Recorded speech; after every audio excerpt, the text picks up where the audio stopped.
Good afternoon to everybody. Thank you so much for attending our 2025 workshop. My name is Austin. For those who I have not had the pleasure, pretty much I've met everybody in the room, but who may be viewing this later on. Austin of Wainwright Photography, and I have the esteemed honor and privilege of being with Ms. Dione Wainwright Powerl of the Synergy Group of eXp Realty. Today we are hosting our 2025 business planning workshop, right? And the goal of today's workshop is to begin to look at how we approach our business within real estate a little bit differently, provide you all with different tools and resources that I have seen others, including myself, utilize and implement in order to be successful, and then really come up with a framework in which we are going to operate within business within ourselves. So we can get to know one another because this is an interactive class. I want to start off in the back, if you wouldn't mind introducing yourself, your brokerage, and then one thing you hope to gain out of today's experience. Hello, my name is Naya Shade. I am with the Synergy Group of eXp Realty. And the one thing I hope to gain is structure. Just some information that would keep me more structured in what I'm supposed to be doing. Hi everyone, my name is Dominique Jackson. I've been an agent for 4 years in January. I'm with Shoya Hunt Realty, and what I'm looking for out of this is to have a solid, concrete plan for 2025 to be a successful agent. So that's what I'm here. Don't fight over it. Hi, my name is Sheila Thomas. I've been an agent for 30 plus years with eXp Realty. And what would like to do is to gain some more knowledge to stay focused and try to get information to get myself out there more. Okay. Okay, so I'm Angela Taylor Carter. I am with Berkshire Hathaway. As of Friday, I left my team, and this was perfect timing because I want to I have a brand, but I need to sharpen it, and just as all of you identify the plan, focus, and implement the things that I've learned going forward so that I can mold myself into the agent I want to be. Excellent, thank you.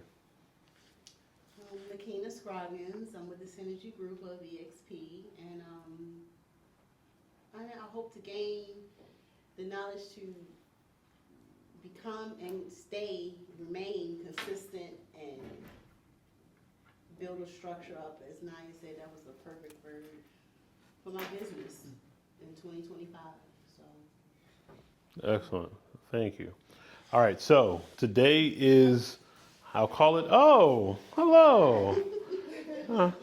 Thank you for joining us. I know, I was like, I had to go first, so. I apologize, I'm late. If you wouldn't mind introducing yourself. I'm Andrea McClellan. I'm with the Synergy Group. Is there certain things we need to say? What you hope to gain out of today's experience? Wow. So that's a loaded question because my expectations are everything. I want the house built for me with all the modern gadgets and whatnot. I just want to go in and turn a key. Okay. That's a great. Yeah, I don't even Oh, want to turn the key. all right. With the door to open when you, yeah. Well, that's an excellent feeling. What I will say is, everybody who had received the registration email and the follow-up, the workbook that Dion and I designed is extremely extensive. It's over 50 pages of well-used content, and if you follow it fully, it will help you to create the framework and structure. Now today, because I know we don't want to be here for 5 hours, we have condensed out what we thought are the most important portions, but by any means, as we're going through it, if we need to slow down, if we need to do something different and pivot, we will be able to do so, okay? All right. And the iPad. All right, so Dion, you want to take section one real quick? Just getting to know your company, or you Yeah, want do you me want me to do it from Yeah, here or there? you can do it from there up, or we're on camera. That way you're on microphone. Oh, if I come up here? Yeah, yep, Okay. yep. And then you can, if you need to follow along, you can follow along. Okay. here. All right. So, hi, ladies. Listen, I love this. I love this. So I didn't get to introduce myself. My name is Dione Wainwright Powerl. I'm the team leader of the Synergy Group of EXP. And like Doc said, we're not having like a brokerage specific conversation today. This is really just about like you all said, kind of fine tuning, honing, kind of getting the things that you really need in order to have a successful 2025. I had a question that he didn't ask though. Are you all dual career or are you full-time real estate? Dual career. Full-time. Okay. Okay, and I know dual, okay. So I don't believe, people say, well, do you do real estate full-time or part-time? And I don't think that there's such a thing as part-time. So that's why I say dual career. So I will tell you that I am dual career as well, but I really do put more than full-time hours into this. And I say dual career just because, we're multifaceted anyway, like hyphen, right? You're this, that. But there is a way to create the future that you want for yourself and your business. And so I think Doc did an extraordinary job of this. I'm probably going to jump around a little bit more than he would like to, just because, like he said, it is 50 pages. I don't know if you had an opportunity to look at this, but there is some work to do, because the thing that I hear again and again is just consistency. And I think so often we have the ability, because we are multi-hyphenate, right, to do all these things, but that means that everything can't get done, right? So you really have to like really hone in and focus on those things. So we want to kind of provide that framework today. And so I was really excited when he asked me to kind of come and have this conversation with you all, because I think he is such a brilliant person. And I've learned so much, and even helping my own business to kind of help me to gain my focus. So I really wanted to share that with you all today. And sort of like some of the things that he talked about was just aligning yourself. So in this book, and I don't know if you've had a chance to look at it, but the first thing in getting to know your business is talking about your mission statement. So does anyone have like a mission statement for their business? Have you ever given it any kind of thought? Anybody? Does anybody know what a mission statement is? I had one. Okay. Bringing excellence to real estate one time. Okay. Okay, very good, very good. That is our mission statement, yes. And it really is, your mission statement is just who you are, right? It's about your company. And if you don't have a company, you are the company. You talked about your branding. So I really want you to think about, as you're building your business, as you're building your framework for 2025, who are you? You know what I mean? Like, who are you? You said your name is Angela, right? But like, who is Angela the realtor? And it really is, the thing is, if you don't know who you are, you really can't communicate that to your perfect customer or client. I had a business coach one time, and I read this book called, what was the book called? Creating or Finding the Perfect Customer. And the true essence of the book was, and this is something that I would tell you all to do, is think about the attributes of your perfect customer, your perfect client. What do they possess? So I'll give you an example. For me, my perfect client is long employed, right? They're earning over 6 figures in income, multiple 6 figures, in fact.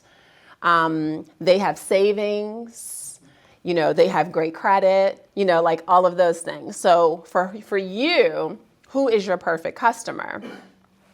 And once you decide what that is, then you're talking to them. And so that's a part of what your mission is about. It's saying this says it's a concise explanation of the organizer's existence. It describes the purpose and overall intentions. It supports the vision. And listen, here's the thing. The mission is who you are and how you're communicating to your perfect customer. At the end of that book, basically what it said is, in order to attract the perfect customer, you need to become that person. So for me, I thought that that was really brilliant. So think about your ideal client. And we're going to talk a little bit about your client avatar and what that looks like. So the mission is super, super important. But then there's the vision. So the vision for your business is not who you are. It's really who do you aspire to be? What are you trying to accomplish with your business? Like Disney's vision statement, is to make people happy. Whole Foods, I just read their vision statement, and it was to, I'm sorry, Andrea, can you hand me my phone, please, the big one? Thank you. Yep.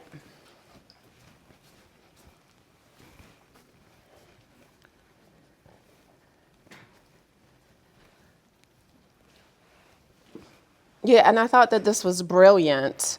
Ben and Jerry's, making the best ice cream in the nicest possible way.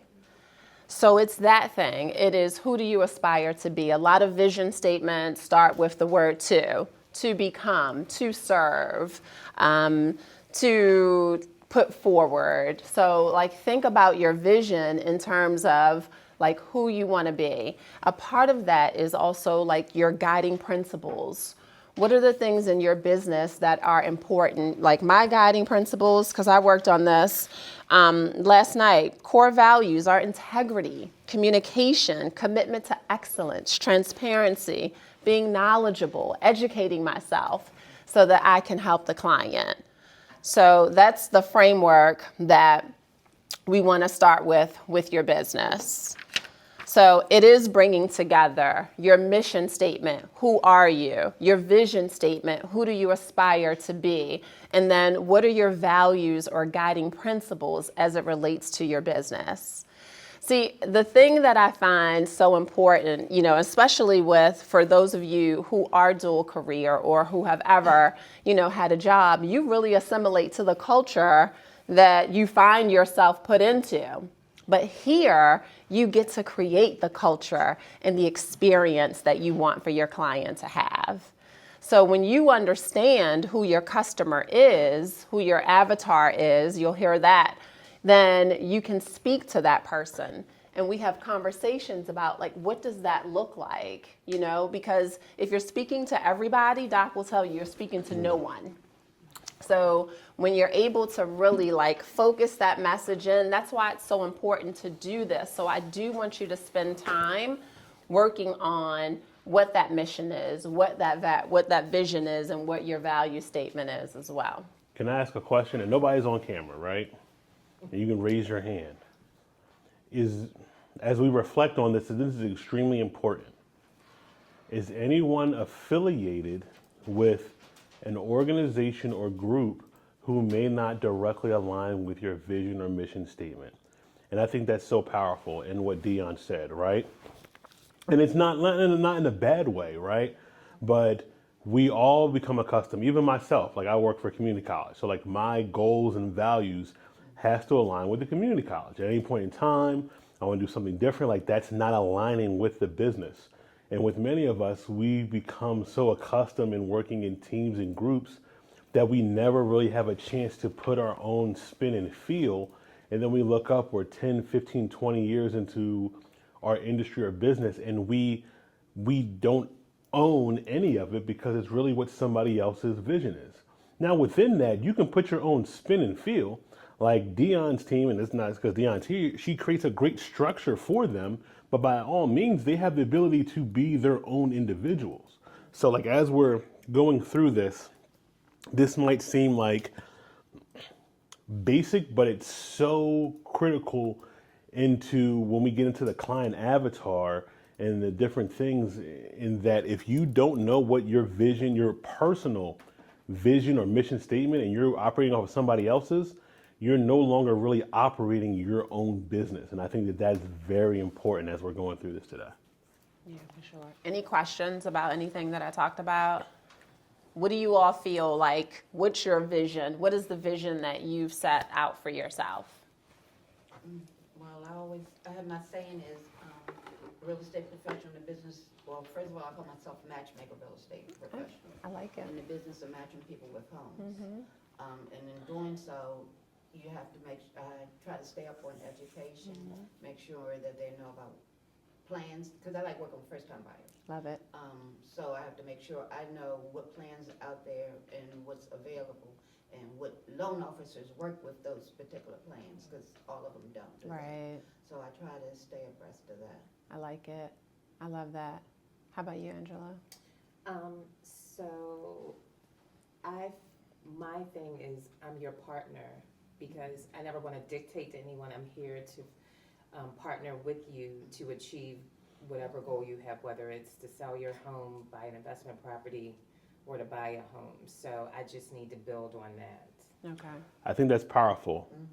One thing that you said, I'm not here to dictate, but it's a partnership. Why did you use that word dictate?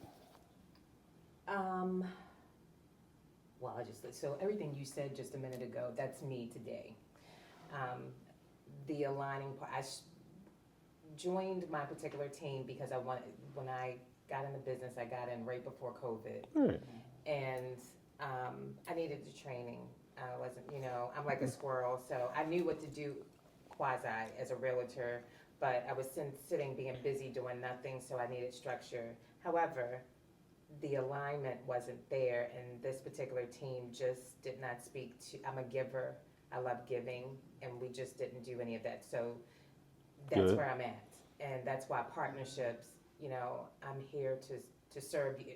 It's kind of spiritual. I'm a giver and I serve. But I think here's where I'm coming with this, right? And I'll say this once again. This is not me continuously talking about Dione, but the reason why it's easy for me to partner with Dione is because she's a lot like my wife in that she can mold something if I have an idea and then tell me what I need to do, right? So when you said partnership, you're not here to dictate. I would say, and this is not a bad thing, right? If you were in position of my realtor and you're not dictating me, it wouldn't work because I need you to dictate. And by you learning and being a matchmaker for somebody, you learn that about somebody. Right. Like they need this structure. Like, hey doc, look, she'll say in a minute, hey doc, look, we gotta do this and this, I need this, but all right, done. No, that's a great point, because that's a key, because I will in a figure out- partnership. Right, in a partnership, but I do recognize the type of client that I'm working with. And that is critical. And I want to say that to everybody, right? Like a lot of people think when you have a real estate professional, a realtor, that you're just there to guide and be with them and have fun. Like, no, like everybody's not like that. Like I need somebody to tell me what's realistic and what's not, right? Austin, you want 4 bedrooms, 2 baths for under $250. It's not happening. Right? You can go somewhere else and they can lie to you and be your best friend and do that. It's not happening. This is the best thing we can do. We can either do a 2-1 buy down. You in 2 years are going to have to make more money, whether that's you elevating your career, you get a spouse, you put all these things in place, or 2, we're going to have to do something where it's an investment, you pour into it, you then flip that house in a couple years, and that equity, we can then go and get what you want to do. Right? And it's having those difficult conversations. But once again, you understand your mission and vision. If your mission and vision is to help somebody and you truly want to help them, you're going to put the structure in place that is needed for them to be successful. Yes. I just want to leave you with that. Like, it's not, in every no, situation, it's not like, hey, I just want you to be alone. Like, no, like, I need you to tell me absolutely. what I need to do, what I need to show up. Like, tell me what's realistic, tell me what's not. Like today, like, I'm driving here, and I'm like, Dione will want me to have water for people because Dione would do that. My standard, yes. Right? So I'm not thinking like Austin because Austin's like shoot, like I just need to show up with the stuff and I'm used to being somewhere thirsty. Excellent. You know what I mean? Like I'm used, Water on the table. you know what I mean? Like, but that's not the spirit enough in a partnership, the spirit of excellence that we're operating in. I need to rise to that occasion. And I just want to leave everybody with that. Does that make sense for everybody? Makes All right, sorry. Good. No, I And love it's also that. you're representing, your brands are Ex- co-branded. exactly. You're not gonna leave her out there. Never. That's her standard. Exactly. Dominique, what about your vision? Your vision for your business. I feel like my niche Mm-hmm. is working with first-time home buyers. Okay. So I really want to expand on that. Mm-hmm. And also maybe offer some kind of something to help people, because there are a lot of people that are not ready per se, Mm-hmm. and I want to be able to help those people get ready and get in position so that they can buy. So, Give them steps. yes. So, and I think that's good too. And I'm sorry to. No, go ahead. So, everybody who likes working with first-time home buyers, right? Our number one thing we are going to focus on in the first half of 2025 is educate. Yep. You need to look at it like school, right? If you are truly in the business of helping a first-time home buyer, you need to treat them like they're in, I'll say, 5th grade. They're about to go to middle school, and they've done a lot of the, I won't say baby things, but you know what I mean. Like they've had structure. They know, okay, their circle around them does rent, so they know they got to pay rent by the 1st, and it's late after the 5th, and you know the direct deposit is going to hit, so they got to move some stuff, and they're used to paying this exact amount every single month. Buying a house for them is like going to middle school. They have different scheduling. There's no more recess. They don't have the same homeroom teacher. They got to be able to go here and there. What does that look like? That's why for those who have kids, they have that orientation night at the beginning when you transition, so that your kid can see where the locker is, have them walk and see, okay, if your first period is here and the second period is on the 2nd floor, how fast do you have to walk? Like, so our first half of the year really has to be around education and what does that look like? And we'll talk about different tools to educate today and different resources, but that's one thing I would say pencil down is education and circle it. Like, don't leave here without tools you need in order to educate. That was a great analogy. It Was it? is Okay. really a great All right. analogy. So here's what I would say for you. When you're developing your mission statement, you know, and I will give this to you because it is what I use. So I'm just giving you what I use. And it's to educate and empower, because you can educate someone and they cannot feel empowered to do the thing. So for all of you, like, borrow this, right?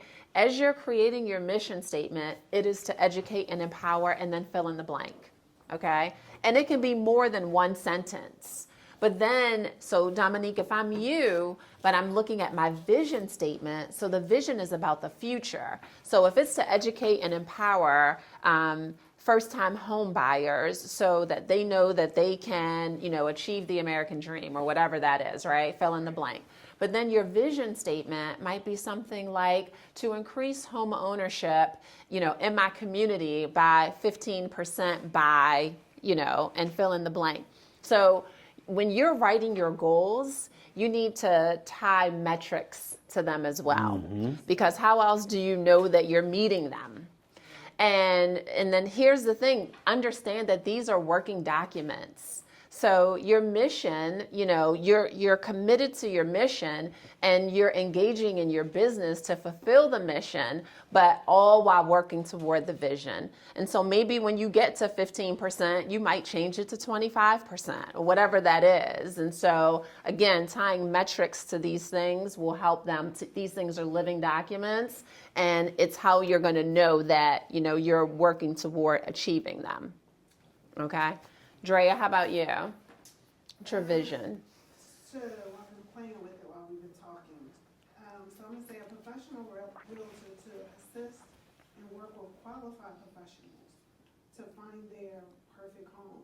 And I'm saying qualified professionals because I want to work in a certain bracket. Mm-hmm. So that's why I'm using the word professional. So that's more of a mission. Okay. So, but that's fine. You know, that's a good share. So, yeah. So what?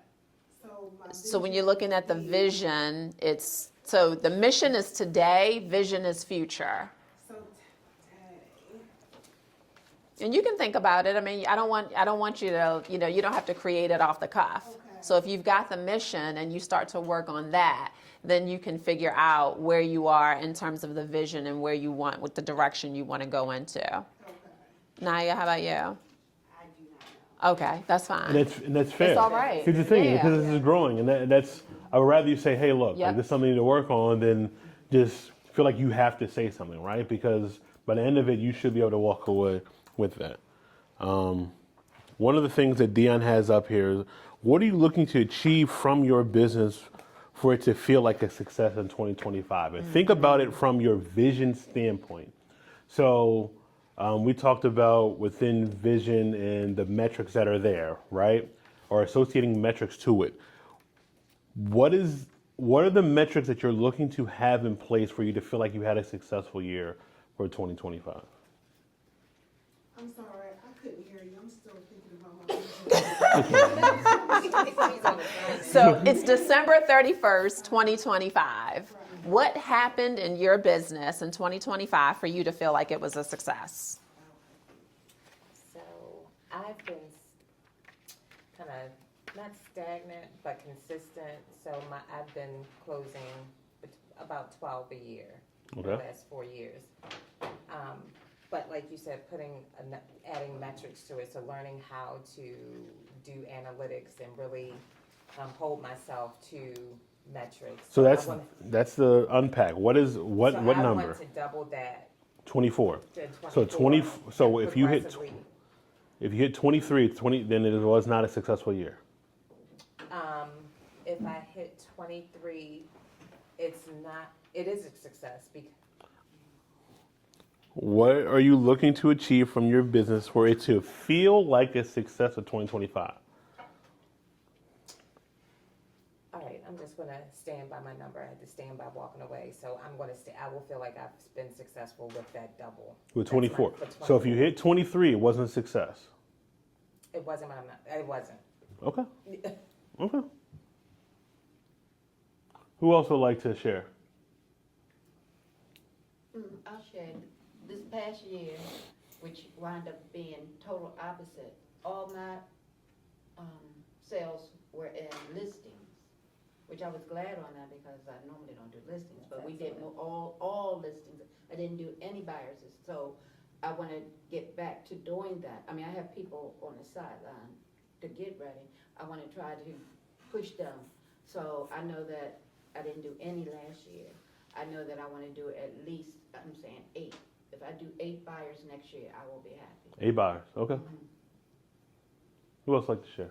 Yeah, I just want, for me, this year has been a dud for me. So I just want to get back on track. I need a metric.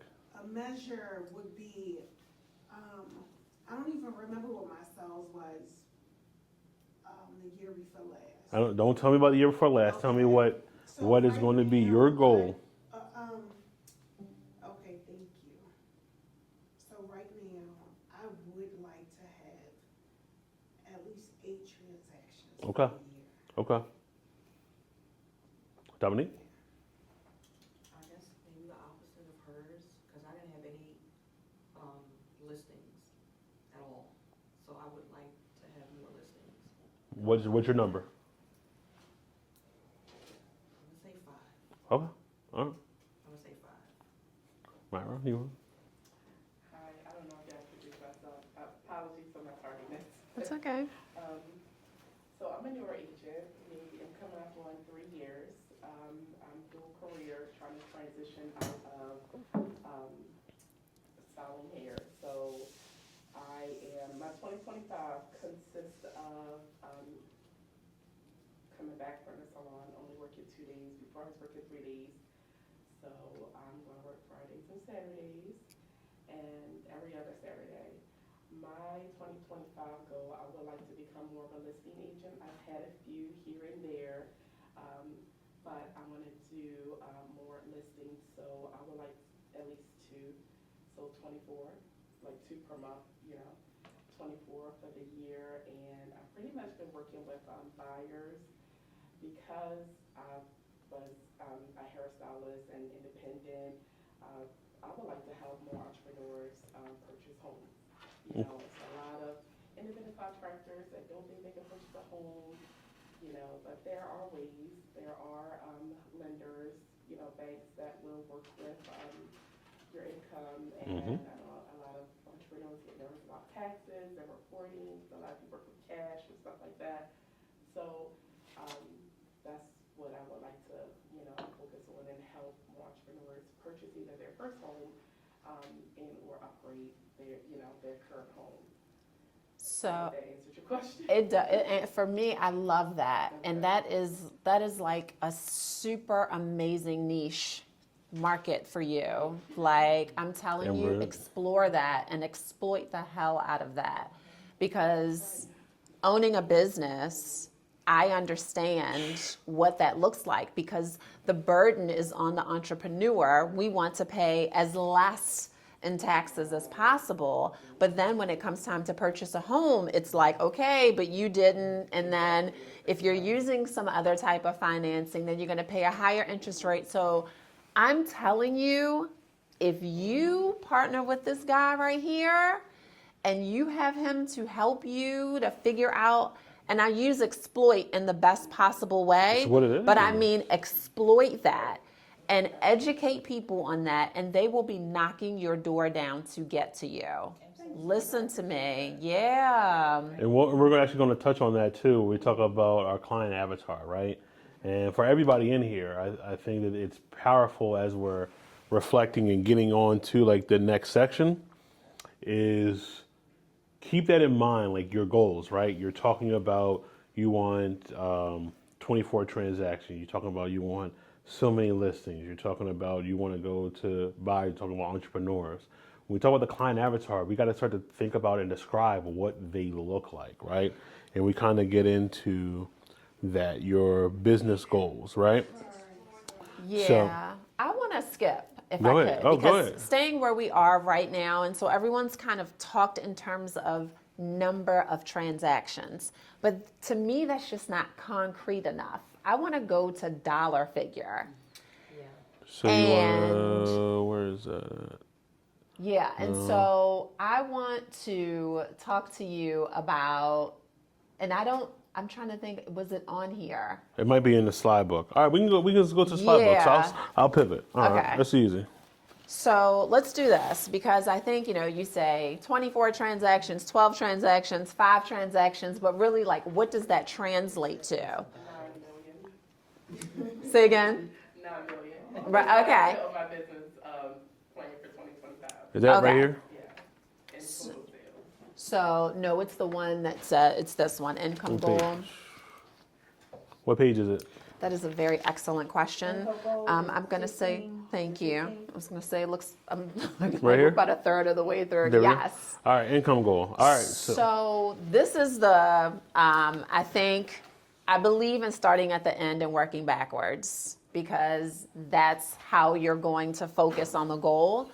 So for it to be a success for you for 2025, what is your income goal?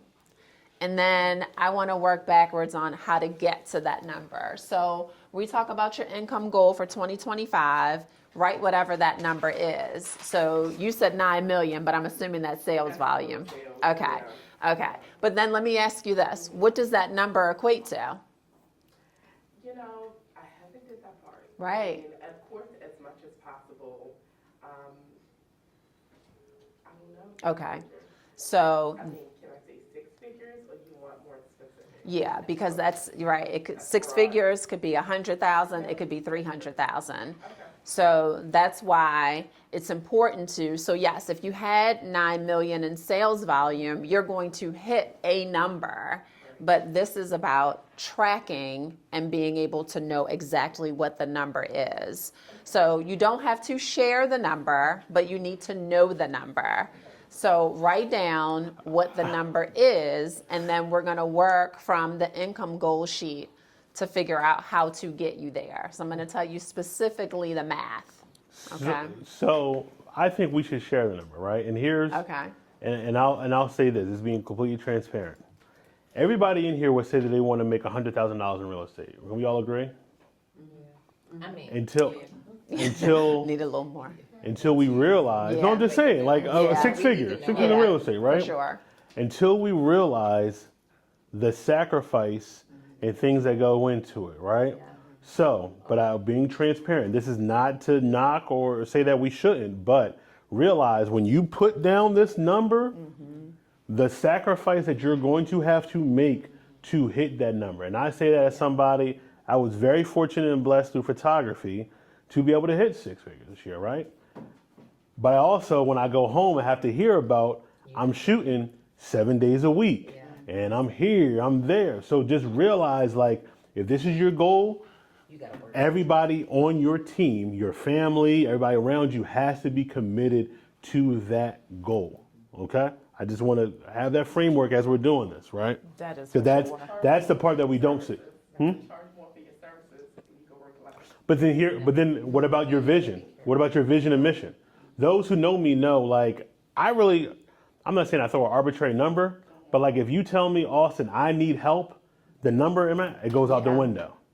I'm going to show up, tell me where I need to be, tell me what I need to do, because that's my vision and mission.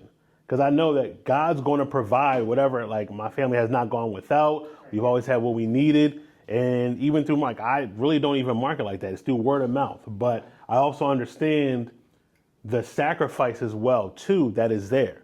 So like everybody says, like, yo, charge more, but then I'm not working with who I want to work with. Yeah. I don't get to choose. Like, I choose to educate because I love educating. Like, nothing brings me more joy than being in this room right now, being with you guys and teaching and educating, right?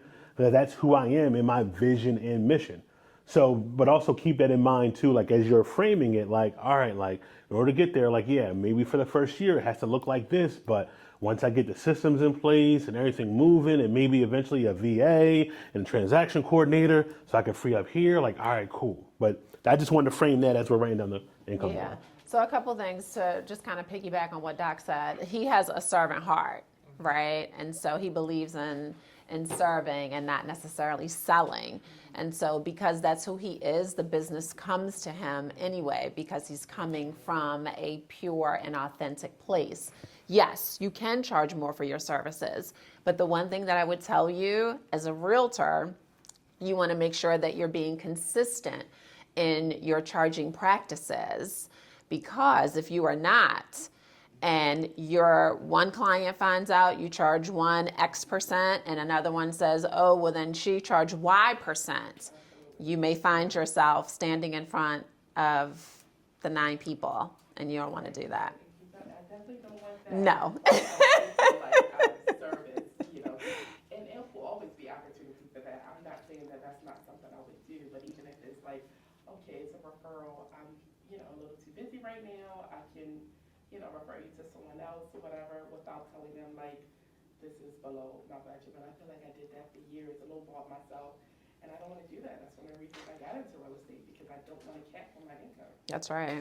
But I do want to work less.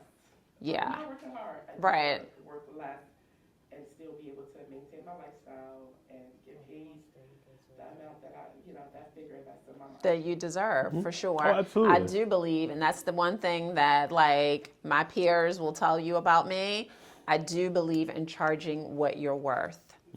And so, like, if you take nothing away from today, it is you are not on sale. You are not on sale. So the charge is the charge is the charge. Make sure that the service aligns with it, but understand that you are not on sale and the cost is the cost. Okay? So you want them to share the number. Yeah, so start sharing the number. Like, Okay. so what are some numbers that are out there? 450,000. Okay. Is this sales? I'm sorry. Your income. Your income. Income, what you want to bring home for the Yep. Your income Gross. goal. Let's say Yep. gross. We Yeah. ain't gonna go to net because yeah. because I want my It's net to tax look. man coming. Yeah, I'm about to say I want my net to look different than my gross now. I said 50. Okay. Okay. I'd say about 50. Okay. I wanna touch that 125 number. Okay. 60. Okay. Andrea, you're looking at me. I'm looking at you. I'm sorry, no, I was looking down. Oh. So I'm gonna say about 75. Okay. And your name? I'm sorry. We just. Oh, my name is Powerl. Hello. How you doing? I'm doing well, thank you. Excellent. Income? You're looking to. Income, 100,000. Okay. Maybe 140. Okay. All right. Okay. All right, so- Anybody have any idea how you're going to get there? Okay. That's why they're with us. Huh? I have to stay consistent. Okay, but what I'm With my saying in terms, marketing and- right. And filling my pipeline up. Okay. And, you know, yeah. Okay, so what we're gonna do is break it down to the numbers so that you know exactly what you need to do.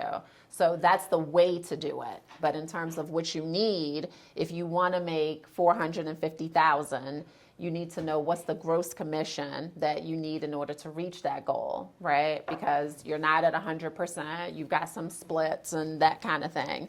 So to do that, I wanted to share the math with you because I kind of just did some math working through this last night. So you want to take that income goal for the year and then you want to divide it by whatever your split is. And only you know that number. And so that is what is going to be your gross commission in order to reach that goal. So you're going to take the income, divide it by your split, and then you need that larger number. To get the sales volume for that number, you need to take that gross commission and then divide it by what you charge. So what is your commission? What do you charge your client?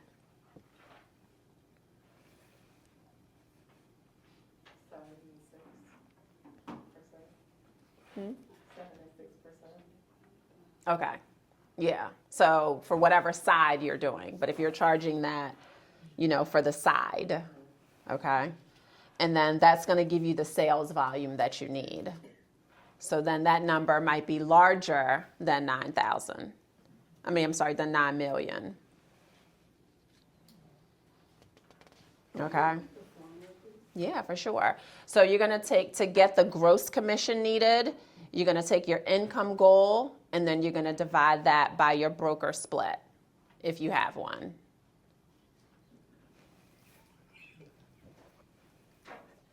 Or you let AI do it. No, I said, or you let AI do it.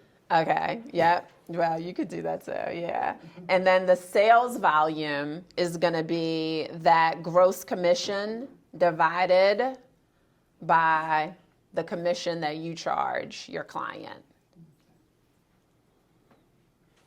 And then to get the number of transactions that you need, you're going to take the sales volume and then you're going to divide that by your average sales price. So my intention was to bring some flip chart paper so that I could show you mine, because I don't mind sharing it with you. So my income goal for this year is $185,000. The gross commission needed to reach the goal is $231,250. And then the sales volume needed, and it's going to depend, right? So I did a range. So the range was 7.7 million to 9.25 million. Then I took the sales volume and divided it by my average sales price. So that's about 450,000. So that would be 19 transactions that I would need to make that happen. Is it like coming to life for you? Mm-hmm. Okay. So then of the 19 transactions, you need to figure out what are going to be lists and what are going to be buyers. So for me, I'm looking for a 60-40 split, the 60 being listings, the 40% being buyers. So that means on average, I'm going to need 11 to 12 sellers and 7 to 8 buyers. So that's how I want you to break your business down to get to those numbers. Then you have to figure out what's your closing ratio. So if you engage a potential buyer client, how often do you get that client? And then the same thing for listing appointments. When you go on a listing appointment, what's the percentage of those that you get? So I can say for myself, it's 100 and 100. But for someone else, they may get 8 out of every 10 listing appointments they go on. Or, not every buyer is going to be a buyer. So like, are you closing those? And that's how you have to think about, those income goals. I know I spent a lot of time on that. Doc, but I thought it was this is very most important. No. This is what. To talk about the numbers. Yeah, no, this is what's most important. Any questions on that? And if you don't understand, like, we can go back through this, but I think this is important to then understand all the other portions. Absolutely right. Because then you got to get into what is your average pricing range, right? And you can get that from your last year's transactions. So for instance, if you look at your last year to 2 years and you see your average sale and buyer price is $285,000, then you're going to divide that into the overall gross sales number. So your transaction may be higher than what you're projecting at $400,000, or you're going to have to go to a completely different class of buyer.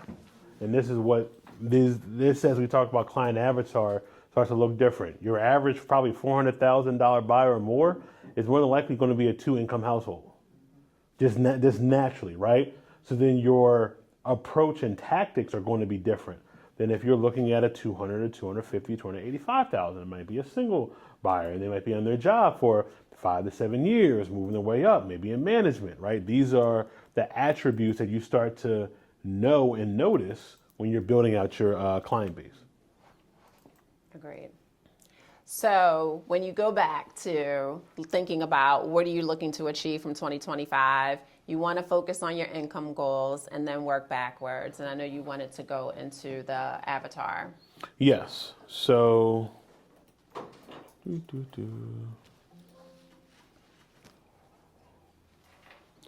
because outside of your goal setting for dollars, I think that this is probably the second most important. I'll show you, like, within your social media analytics too, how to be able to determine that. Whereas your target audience, right?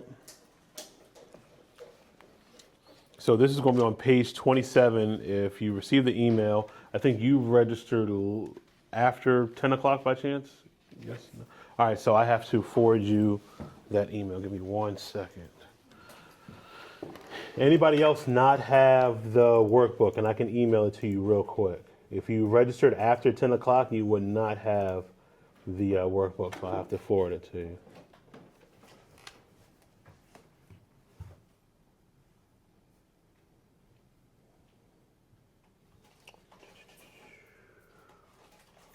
It was like 10 o'clock. Message to attendees. Here we go. What is your email address, ma'am? So it's FOLA FOLA WUNMI WU and Uh-huh. then dot BABARINDE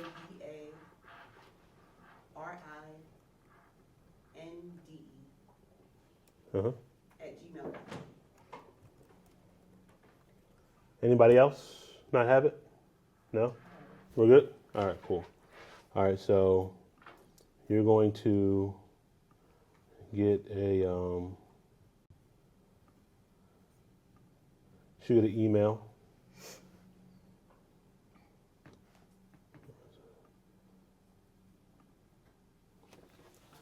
And inside the link, it's going to be a hyperlink. It's going to be this booklet. So who's drilled down to figure out who their ideal client is? Does everybody, have you given thought to it? Do you know, the age range of your client, where they live, what they do for fun, what are their pain points? And this is how specific you have to get when you're thinking about your ideal client. So it's, my ideal client is 35 to 55, right? They're mid-career professionals. You know, what do they do? Where do they live? So you want to think about that. What's their income range? What's their lifestyle like? Do they have children? Are they empty nesters? What does that look like for them? You know, what are the things that they enjoy doing? What are their hobbies? And again, then you really want to think about, once you have determined all of that, you need to figure out what are their pain points. So for you, I'm sorry, I didn't get your name, hairstylist. Myra? Yes. Myra. So your pain point for your client avatar is just that. They are high dollar professionals, they're business owners, and you know, their pain point is they want to pay as less money in taxes as possible. But then they also are forward thinking, knowing that they want to purchase. So what does that look like? You know, for you, Kibi, I know that you want to work with like move up buyers. So their pain point is maybe they don't want to get rid of a 3% mortgage that they have right now. So what does that conversation look like? So these are the things that you have to know about your avatar, because if you're talking to them, you need to be able to address them, not just where they are, but where they want to be. Here's a question for everybody in here. Has everyone did a role-playing scenario or situation where you have had to convince somebody to give up their 3% interest rate on their property? Some dig their heels in and won't do it. But have you practiced? I'm saying, have you practiced No, that? we haven't done that. That's something that I would encourage everybody to do, right? Because that is an opposition that everybody pretty much in here, unless you're dealing with a first-time home buyer, you're going to have to overcome. Some of the things I've told different ones, especially when they say, well, I had a 3 or lower interest, and I'll come back and say, which was good, that was, and I'll tell them that was abnormal. Because if you look at the history, really, it's like 8% on up and everything. But it's, But I got one, you know, But think about it, right? Like, we're all human. right. If you tell me something's abnormal, if you walk outside right now, it's $100 bill laying on the street, that's abnormal. Is that going to stop you from thinking every time you go outside, you're going to see a $100 bill? I'll be looking out. You're going to keep, every time you go outside, you're going to look out for that, right? So what is it going to take for you to be able to convince somebody that there's a pain point? And there is a pain point, right? How many people in here are a parent? What is the one thing that will cause you to snap off the, I won't say sensible, right? Because everybody in here is sensible. But what is the one thing that will cause you to disengage every single thing that you know is right for doing what you need to do? Your child. Your child, right? So that is the first pain point that you need to begin to focus on, right? If somebody has young children, they're like, yo, I got the 3%, right? You start thinking about, well, does your kid need more space? Do you need more space because you have an aging parent that maybe you can look to condense their expenses, and then you guys go into a generational house that has a completely different owner suite or something like that? So while, yes, you may pay more in interest, you can save more from their expenses. Do you need to be in a part of town that has more amenities because you're spending how much on gas? Yeah, you got this house in East Baltimore when the interest rates were low, but your job is out CMS and out security, right? So like you killing yourself every single day, right? Like, these are the pain points that you need to learn about your clients that will help you to overcome. If you just come with the, oh, it was abnormal and you better get used to paying 8%, nobody's ever going to be like, oh, you know what, you're right. I beat the system enough for 3 years this time. No, it's the pain points that you're going to have to really think about. Do you want your child to grow up without being able to experience certain things in life that maybe you experienced or you wanted to experience? Right? Like, I grew up in an apartment. So when I got with my wife, we started looking at a house, I want my daughter to have a backyard, right? I want my daughter to be able to get off the school bus and walk home every single day right at the corner of the neighborhood, a couple feet away to go home. That's an experience that I wish I would have had that I can now afford. Like, so that All right, you know what, right? Whatever I gotta pay, let's do that, right? And everybody in here has been in a situation like that with someone they're close to that would cause them to say, you know what? Yeah, I gotta pay extra couple of dollars, but for the experience that I'm going to afford, it's worth that investment. So start to think about that. And you get all that by thinking about your ideal client. And if you're not ready to, here we go, if you're not ready to deal with your ideal client, you really need to look at what you're listing here.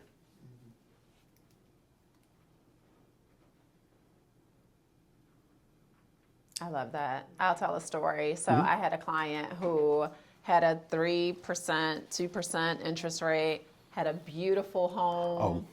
And I mean, the home was gorgeous and it was done over on the inside from top to bottom. But for this particular client, he lived on a flag lot. So there was a house behind him, a house next to him, and he's like, I could get a pool here.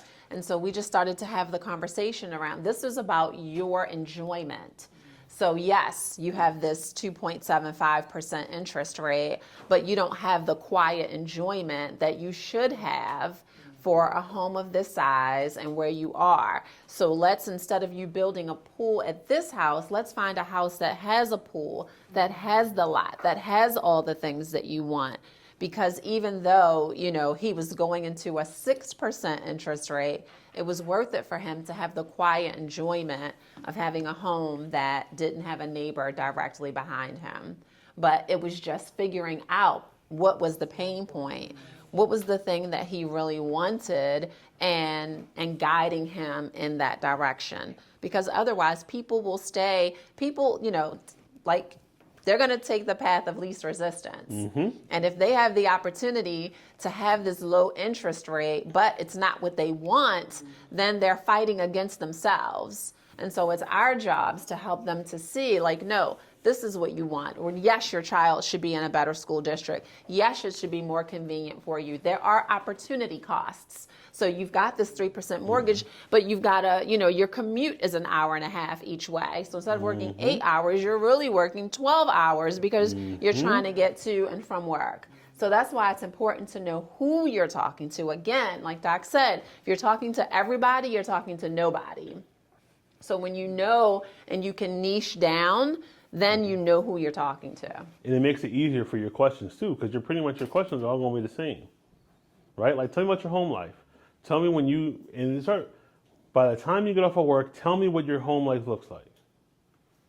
I get off late, so, I'm barely tired enough to, so what you're saying is, if you can save another 30 or 45 minutes, you might be able to enjoy watching TV downstairs with your kids or in the basement or whatever it may be, right?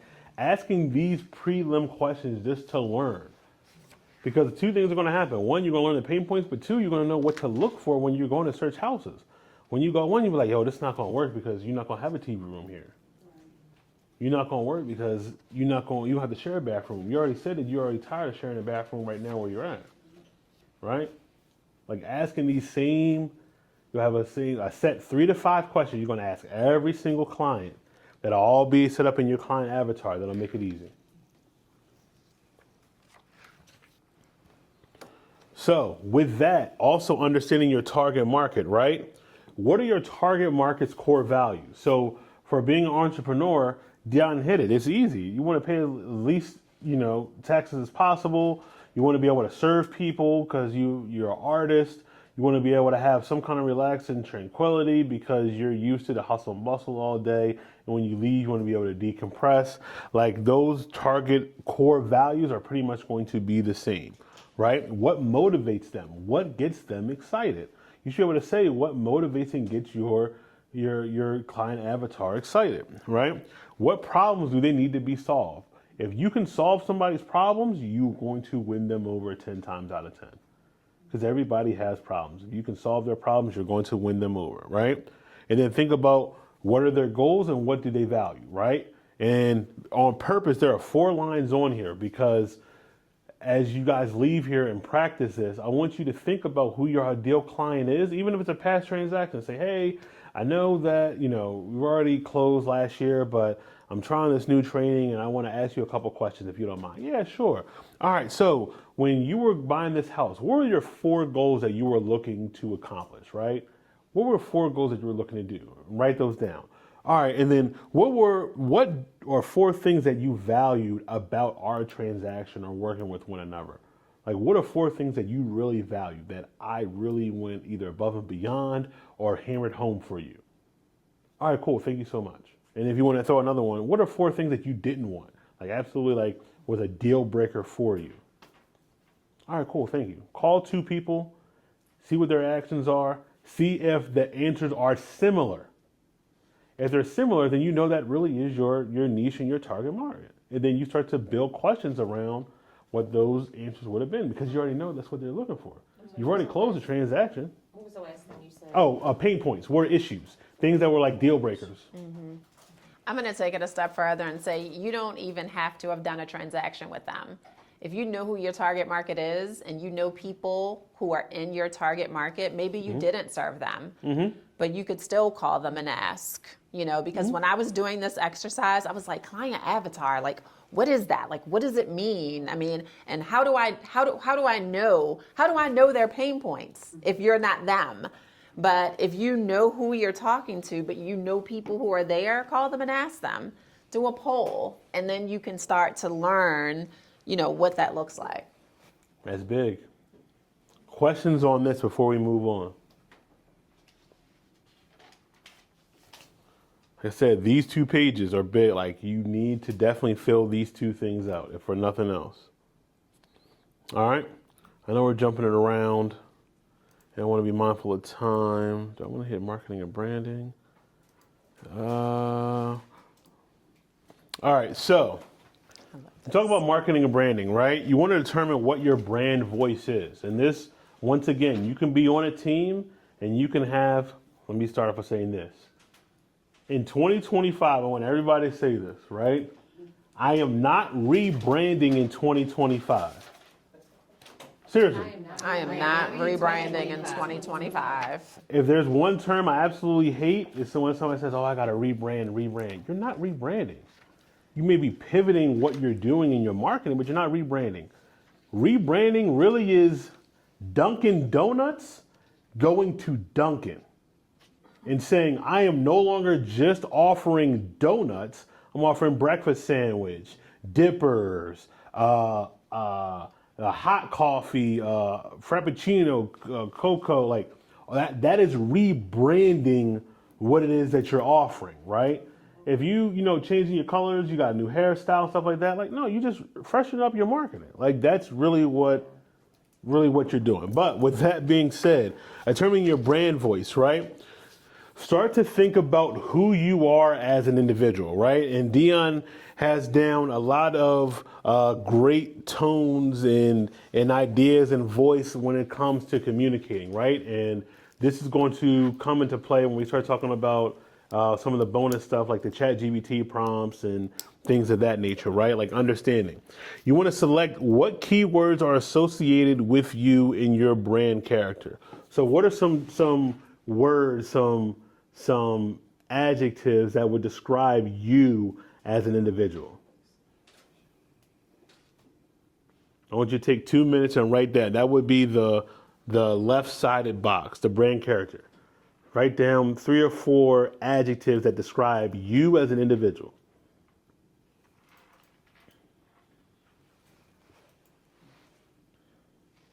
It shouldn't be hard because you know you. You sitting there looking. You know who know you better than you. You know you.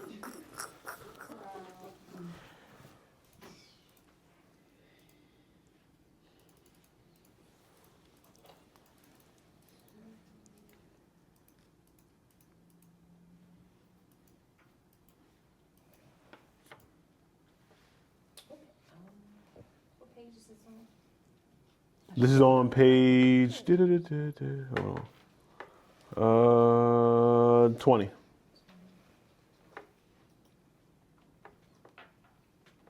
18, sorry.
All right, so who wants to share out some of the adjectives? Listener, understanding, kind, adaptable, empathetic, respectful, flexible, connector, friendly.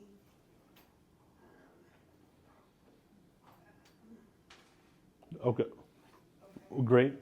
How do you display those in your branding? How do I explain? How do you? How I explain? No, how do you express it? Like without, if somebody comes in interaction with you, either through social, either through events, how do you display those things? Right, so I have that written down at home. I didn't memorize it. But I don't know the answer off the top of my head, other than saying just explaining it. I don't know how to answer that question. I don't know how to answer that question. Well, that's fine. Give me more, because now I wrote it down, but I need more to help answer that question. Okay, so I can give you an example. One of the things that I would say is a characteristic of mine is, so the adjective I would say would be servant leader, right? Like leader, who describes me. Servant leader. Sorry, thank you. So then the verb would be I'm going to show you by engaging with you, finding out what you need, sitting down and helping you, displaying it even before we even have a transaction or exchange a dollar. Like I'm going to show that value, right? I would say that to a fault, I'm a good listener, right? Like I'll sit down and listen to everything. Now my fault is you can tell me, oh, I got all this going on, and in my mind, I'm already working out how to solve it, right? And my wife tells me all the time, like, sometimes I really just want you just to listen. Like, I don't need you to solve it. Like, I just need you to sit and listen. But that would be a way. Like, if we sit and talk, I could sit and call you, Angela, and talk nothing about business. Just say, how you doing? Blah, blah, blah. See how things are going. See how things are working out for you. How's home? Blah, blah, you know, and that be that. But I want to display that by calling and checking and seeing how you're doing, shooting a text here and there, engaging with you. Like, that's how I'm going to show it as the action, but it's going to be described as such. So give me one of your words. Understanding, right? So one way that you can display that in a social media situation is one, understanding who your client avatar is and giving a scenario that describes that client avatar. So you said your client avatar is an established professional who is working. So you might say, you know, over the weekend, I showed my clients who are both working professionals who are always working sun up and sundown a house because they had limited time on Saturday morning. So I woke up at 5:30, you know, got the dogs ready, blah, blah, blah, then headed out to the property in Ellicott City and met them at 7:30 because that was the only time that they could be able to see the house. You know, and you can capture the footage whenever you want to. It don't even have to be then, right? You know, they had to run because they had to go to work or go here and there. I spent the afternoon writing up the offer, submitting the offer, and then I sent them a text message while they were away at their kid's play saying the offer was accepted. You know, here's a day in the life of me as an agent. So what that's going to show that you're understanding and able to situate with that client base is, you know, their time is limited. So every moment that they get free, they want to maximize and capitalize on it. So you have to display that, whether it be in social media or through storytelling. So if I say, oh, that sounds like me. Oh, you know how to deal with somebody who's short on time and not getting your feelings, because we all know there are agents, oh, this person, they'll never pick up the phone. I don't want to deal with them. It's not that they want to ignore you, it's that their time is limited, right? You might work better with text messaging. Or, you know, hey, for all my clients, I'm going to shoot you a text message and ask you, what's your preferred method of communication, right? Like, what your love language can also be different than how you want to communicate too. Like, your love language can be quality time, but because you don't have the time, you realize you got to text. So just ask them, like, yo, how do you like to talk? Right? Are you a long person or are you a short conversation? Hey, look, I'm going to shoot you a text at 12 telling you what we're going to talk about, and then I'm going to call you at 5 to go over it. Here are the bullet points. Right? And for Andrea, for your clients, that may work best. Right? I'm going to shoot you an email at noon saying all the things I need to talk to you about so that when we get on the phone, I can check it off in my mind. That means you understand their time. That's how you're able to display that. And then you just share with people like, hey, here's how I'm able to manage my time with clients and expectations. Boom, boom, boom, boom, boom. So I'm sorry, now I gotta ask an off-topic kind of question. Yeah, go ahead. I apologize. No. So I do that. When I talk to my clients, I put that in the email. But then before, when we was talking about understanding, you said social media. So how do I put that in social media? That's an excellent question. I just was creating it while he was talking. So I see you and So here's how you could do that, right? So this is called a carousel post, right? So with carousel post, it walks somebody through the step process. So your first, and it's weird on Canva, I'm weird on the iPad, so I apologize. Like your first graphic could say, how I work with clients who are always busy. Step 1, I shoot you an email on what I want to talk about. Step 2, I give you a call at the time that you're available. Step 3, I listen to what you think about the email. Step 4, I share the takeaways that I need. Step 5, I'll send you an email follow-up afterwards. So then if I'm following you and I know that how you think is how I think, I'm willing to. Because, and here's the other thing we got to get out of our mind. Just because other agents are going to follow you and try to mimic, don't mean that they know the sauce. Right. Because if you're authentic in who you are as an individual, nobody's going to be able to duplicate the sauce. I could give these templates for free to another photographer and they don't know what to do with it. And that's the truth, because it's like, we do a little bit of this, and we have this, but we don't know what to do with. That's kind of why I'm here today. I don't know what to do with it. Right, and but you know the sauce. Like I can give you the tools, but you know how to deal with these clients because you deal with them. Right. Articulate it the way it's supposed to come from you. Exactly, and only you can articulate it how it's supposed to come from you to your client avatar. Because you know. I don't know. I ain't sold a house a day in my life. I can only give you tools from what me learning people. Now, if you talk about students, oh yeah, I've taught thousands of students, and I know people in general, and people are very similar. But when it comes to a house, like you guys know the pain points and how people want to be communicated with. You break it down in the carousel step by step on what people can expect. Because remember, people don't know what they don't know. If I know that you're not going to talk to me for an hour, how many people, whenever you see a phone number that you feel like somebody's going to sell you, you don't pick up because you feel like they're going to talk to you for an hour? Or a family member or somebody. If I know off the break, you're going to email me the questions you want to talk about, and this is what I can expect, I'll pick up the phone for you all day long.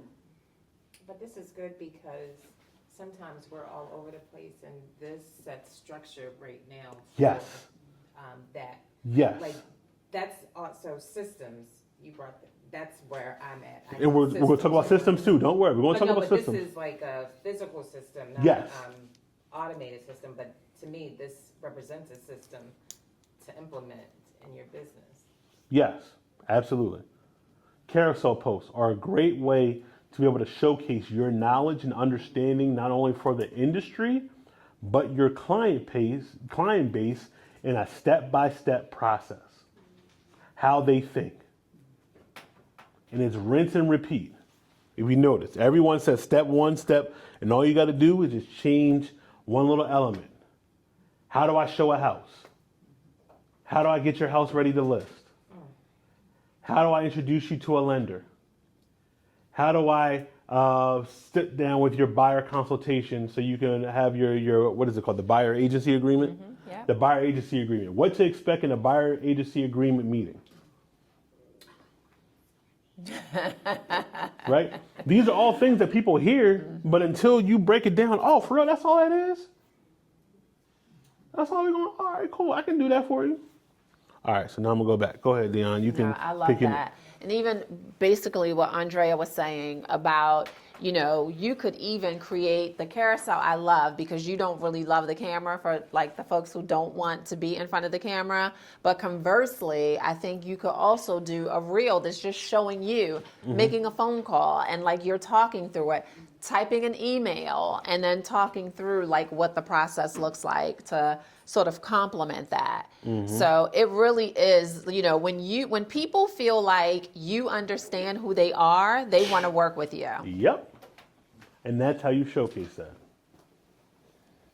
All right, so here's the awkward thing. The next awkward thing. Turn to page 31.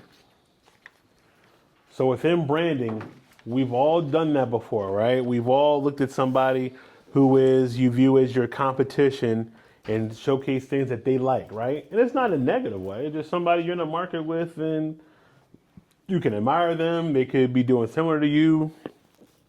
But I want you to write down what your strengths are and what their strengths are, what their perceived weaknesses are and what your perceived weaknesses are, and then what opportunities you have.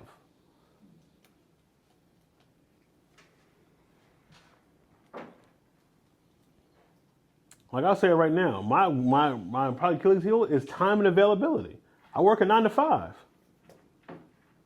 And me knowing that I will never get mad, and I'll say this to anybody, if we were working together and you work with somebody else because of their time, I will promise you I will never get mad, because I know that that's what you need to do for your business to be successful.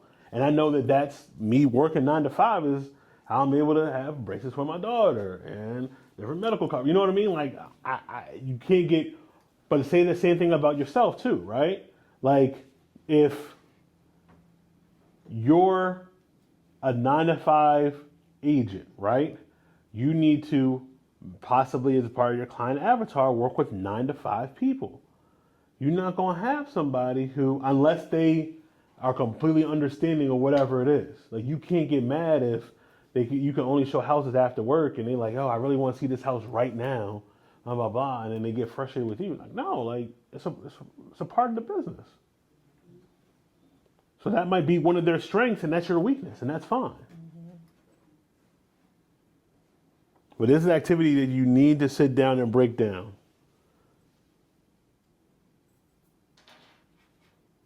Dione, you want? No, so I think that it's really important to do. So a lot of us follow other agents, like Doc said, and you know who, like, you admire. You want to go and look at their social media. You want to see what they're doing, and then juxtapose it to what you're doing, and then think about, like, how can I, take the best parts of what they have and make it your own. He says all the time, you don't have to reinvent the wheel. If somebody's already doing it and you like it, put a spin on it. Like Doc said, he could give you the ingredients and you still won't make the sauce, right? You could do the same thing. It's seeing what other people are doing. You admire what they're doing. Okay, well, I would do it like this, and use that as an opportunity. I don't know about you all, but I save like reels all the time, because I'm like, I would want to do that. And that, but you got to go back to them. Like, Yes. and like, you really got to do Yes. it, right? They say imitation is the sincerest form of flattery. And so it really is. Seeing those things, you don't have to reinvent the wheel. You don't have to sit there and like, oh my God, like today, what am I going to do? Go and see what other people are doing. Use the prompts that he's going to give you to start to create the thing, so that then you're the person that people are looking at to try to emulate. Does that make sense? Yeah. Questions about this? Because I want to get into tools and resources before we wrap up today and answer questions. Questions about this and the importance of this, right? And it's not a bad thing. It's learning what others you should be aware of what others in the market are doing, Yeah, right? for sure. And not in a negative way, not like, oh, I can't stand that person. Like, no, like, well, one, there are enough transactions out here for everyone. For everyone. Like, you just have to get your share.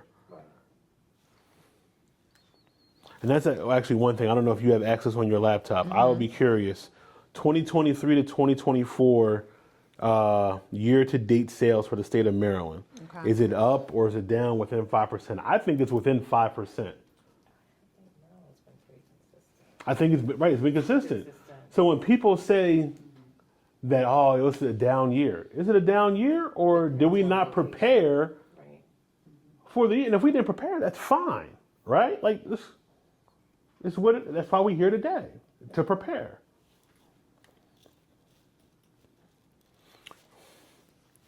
All right, so now we get into the tools and resources. As we said before, this workbook is tons and tons and tons of plans. I'm going to go back into these video scripts, right? That's in the book. I'm going to go back to that. I'm going to go back to the slide deck real quick and open up the slide deck on tools and resources. Here it is. Do you have your favorites? So like for me, so I always say I ride the fence. I'm modern and old school. So sometimes tools intimidate me. Like I'll buy stuff like the ring, like never taking it out the box because I feel like I get in my head, so I never take action to use it. So what are your favorite tools to use that are simple? Oh, you got that in there? Hey. Okay. Look, I told you, I'm giving y'all exactly what I use on an everyday basis. Pay you and you do all this. See, look, that's the thing. Everybody says that. I've been stalking you. Everybody says that. Look, and I don't want. Right, I'm gonna give you. These are the tools that This is not a gimmick. This is not this is what you should. This is what I use every single day. And we can talk through that, right? I want to say one thing before you say that, because I felt the same way that you did. But his philosophy is very much this, right? If you give a man a fish, you feed him for a day. But if you teach him to fish, you feed him for a lifetime. And that's the thing that I think, we're all busy, and it would be so much easier to say, here, do this. But when you do that, you're putting your business, your destiny, your livelihood in someone else's hands. So many people Absolutely. from a financial side have lost because they turned it over. Okay, thank you for that. Yes. And to that point, right? And then when we talk, Dione will say like, oh, I need you to do blah, blah, blah. All right, cool. I can do that, right? And then deliver that. But with here, if you understand what it takes to go into it, and if we record a video and you don't get it back in 24 hours, you're like, Austin, I thought we recorded it in 24 hours. And you sat there, but I'm saying you sat there and recorded, and you see how many times it took you to record, how long it took you in the app and system to do it, and blah, blah, blah. Then you appreciate it. Then you say, you know what? He ain't going to get it back in 24 hours. He's going to get it back to me timely because he knows it, but it ain't going to be 24 hours because how many people in here, the moment you pay for something, even if it's a restaurant, you want it. Exactly. Right? It's everybody. It's myself included. You sit at a restaurant too long, you're upset. You're ready to go somewhere else, right? But if you sit down and you play around with these apps and you say, oh, man, I see why it's taking this. Right. I see why. I have that appreciation because I've done it, and that's why. Yeah, but thank you for this. No problem. So videos, right? So everybody in here needs to do videos. So my favorite video ad starts with CapCut. I like CapCut, one, because it's easy. It has the auto generator for text. You're gonna get this. It's in the it's in the book. You don't gotta worry. You don't gotta screenshot. This ain't gonna go away in a magical thing. Like no, it's gonna be here. CapCut. But understanding why you're using CapCut. Using CapCut, one, it's a great video editor if you can chop stuff up. You're using it for the text-to-speech, right? People watch things with two things first. First, their ears, so you need audio. That's why Dione and I are wearing microphones today, so the audio is going to be clear. Two, how many people in here will watch reels on mute? Everybody does it, so you're not wrong, right? So if you're watching on mute and there's no text, how do you know what's happening? Yeah. But if you add text and you like what the person's saying, like, oh, dang, let me tap the screen, take it off mute, and hear what they're saying. So that's why you would use a CapCut, right? I'm not saying you got to go in there and do the crazy transitions and the text on this and that. Use it for what it is. I'm going to have a talking head video where I'm going to put my cell phone on a tripod. I'm going to talk for 30 seconds. I'm going to upload it to CapCut, hit the text-to-speech feature, add all the text in there, download to my phone, and post it. And yes, you can correct And you can correct it. You double-click it and change it. When I have more time, I might add a transition or fancy text. But right now, that's why I'm using CapCut, text to speech. Explain my clients. 2, Captions app, similar to CapCut, but it focuses purely on captions. What I like about the Captions app is there is a feature for the paid plan where you can record yourself talking for 1 minute.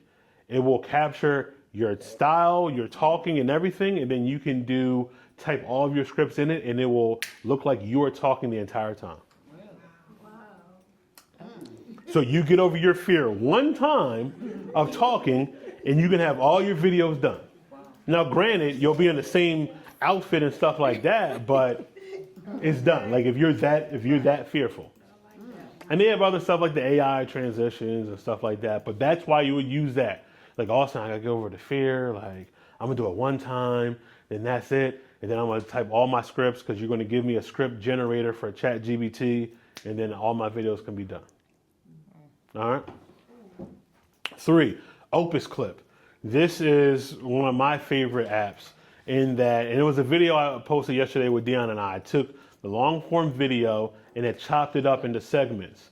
And what Opus Clip can now do, and I'll show it on the computer, is I can tell Opus Clip, if you watched yesterday's video, I said, give me an African American on stage in a sellout crowd with the camera pointing towards the crowd.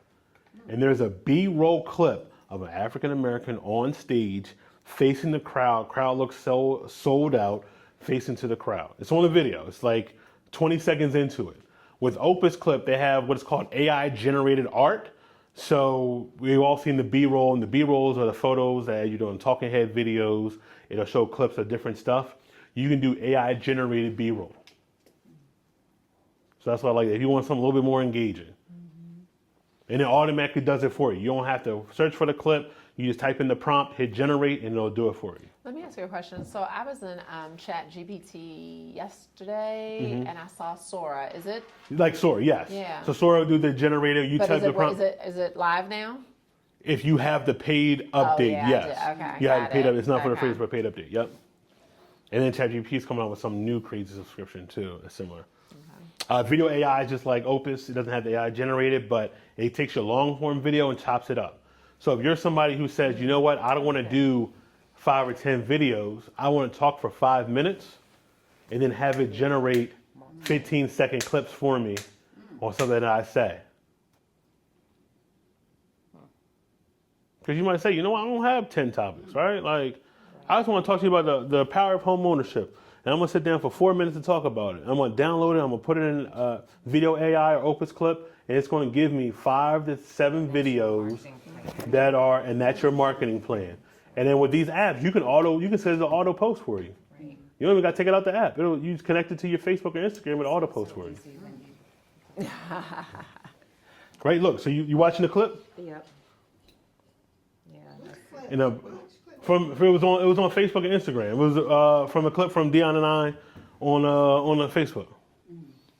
So multitasking. So many chats, right? So many chats is a great. This is not something to do in your first 6 months. This is something later on down the line. Okay.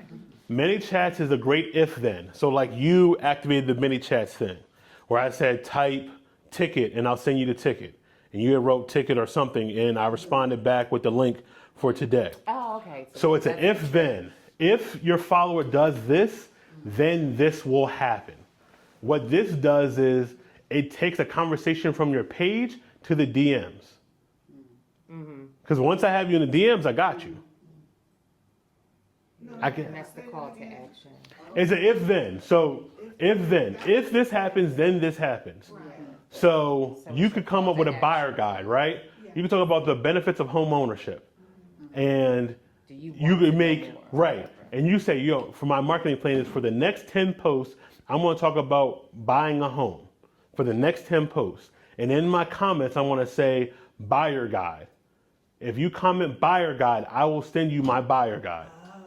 You've seen that. It's like the templates I sent you, right?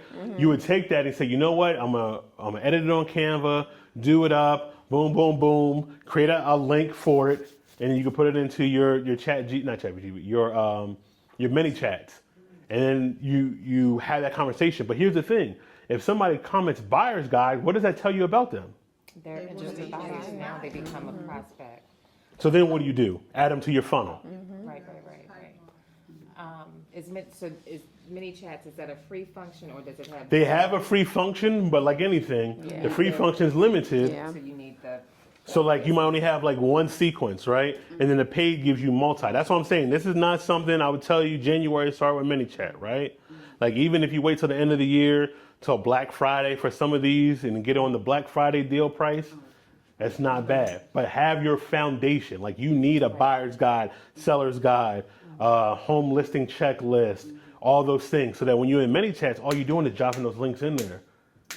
And then you're automating people commenting and doing that. And then in turn, like with many chats, I had it set up yesterday. If you hit the heart button on something, I was sending you a sequence. Yeah. Yeah. I just need implementation. I need to take action. Sintra. So Sintra AI are 12 bots that are integrated with your stuff that will help you from posting to generating topics to talk about, to writing blog posts, to analyzing your website for SEO, to creating your email marketing campaign. It's a great tool.